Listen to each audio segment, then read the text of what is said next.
Recognized by the world as one of the most incredible engineering marvels of the 20th century, and compared to megastructures like the Hoover Dam and the Panama Canal, Kansai was built 5 kilometers from shore and contains 530 hectares of landfill, making a massive rectangle that's more than 4 kilometers long and 1,200 meters wide. That's big enough to swallow up the entire downtown area of Osaka. Connected to the mainland by the world's longest two-tiered bridge, Kansai welcomes 55,000 planes a year. A unique experience began simultaneously on 2 major airport landmarks. Kansai's passenger terminal proved to be an architectural conundrum that stumped even the best builders. The terminal had to be light enough to keep settling to a minimum, but what kind of fat-free materials would be strong enough to withstand Mother Nature's frequent visits, bringing typhoons and earthquakes to the area? Enter world-renowned architect Renzo Piano, the guy who gave us France's controversial Pompidou Centre. You know, that brightly coloured building with the insides on the outside. Piano proposed a design that would keep everybody at Kansai happy: engineers, builders, and pooped-out passengers at the gate. His baby? A wing-shaped terminal made of steel and reinforced glass. Exactly 1 mile long, Kansai's signature structure is one of the largest single-room buildings in the world.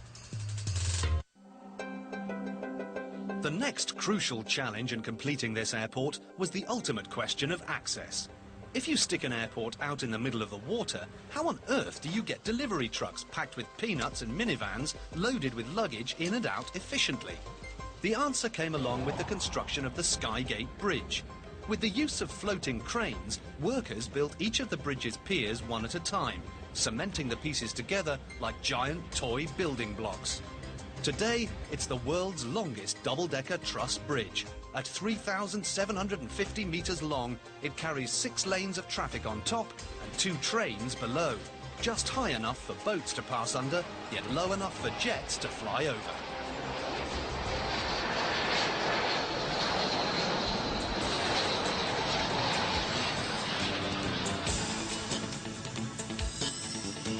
Finally, after 7 long years of drilling, dumping and designing on what seemed to be a wing and a prayer, this aerodynamic airport opened for business on September the 4th, 1994.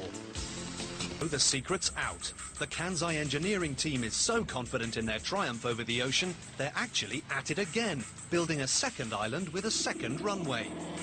But before unique location, smack dab in the middle of the ocean, means this island getaway needs to be totally self-sufficient, with an infrastructure more like a city than an airport. Each day, thousands of passengers pile onto this floating metropolis, becoming part of a round-the-clock rush hour. It was quite a drive from downtown Osaka to get out here, but it's pretty amazing.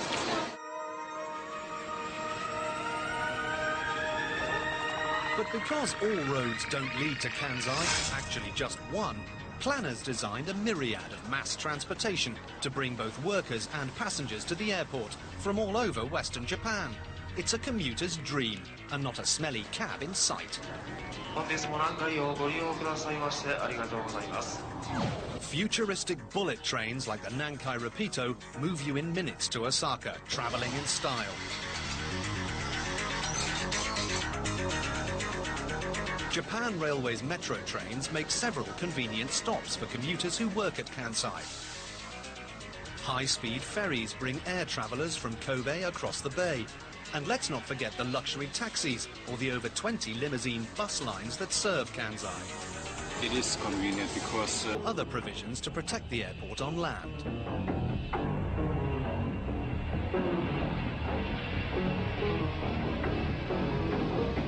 Every inch of the tarmac and terminal is captured on a huge network of security cameras. Special security officers surround an airplane while it's at the gate, never leaving the big gals alone. And the runway itself is draped in a high-tech security blanket of ultraviolet light that invisibly surrounds the perimeter. If this light beam is broken, security is alerted and called out to investigate the disturbance. 東館ジャパンエア637班長310 alternate 280.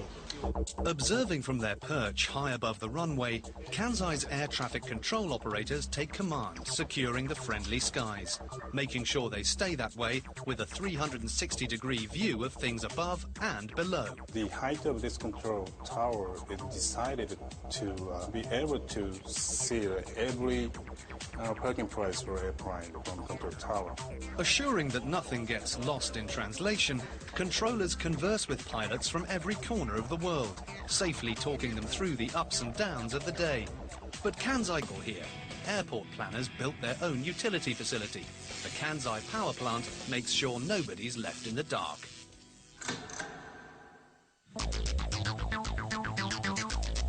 And while we're on the subject of juice, providing jet fuel is a basic necessity at any airport, and a unique challenge for one surrounded by water with no connection to the mainland. But here's one place where an island is ideal. At Kansai's fuel supply centre, located just off the runway, huge 4,000-ton tanker ships can pull right in, park it and pump. The centre has 4 piers for tankers to dock and unload. Jet fuel gets sent from these berths all the way across the island for storage in these huge supply tanks, stashing enough to fuel jets for 7 full days. I'm the director of this facility, which is called the Clean Center. Kansai's Clean Center is a one-of-a-kind incineration plant, handling all the trash coming off the planes and out of the terminal. Then air travel in itself. In 2004, Kansai International Airport celebrates its 10th year of operation as Japan's new portal to the Pacific, welcoming travelers from around the world. And while early comparisons to other international airports and fears of delays were enough to convince Kansai officials that a second runway was needed to remain competitive in the region. So I think the demand for international air travel in this region will increase in the future. We need 2 runways to respond to this demand. And so that brings us back to the beginning, sort of a deep water déjà vu, because a new runway meant building a new island out in the middle of Osaka Bay. In July 1999, Kansai Airport launched construction of its second runway, now called Phase 2, expected to be open for business in 2007.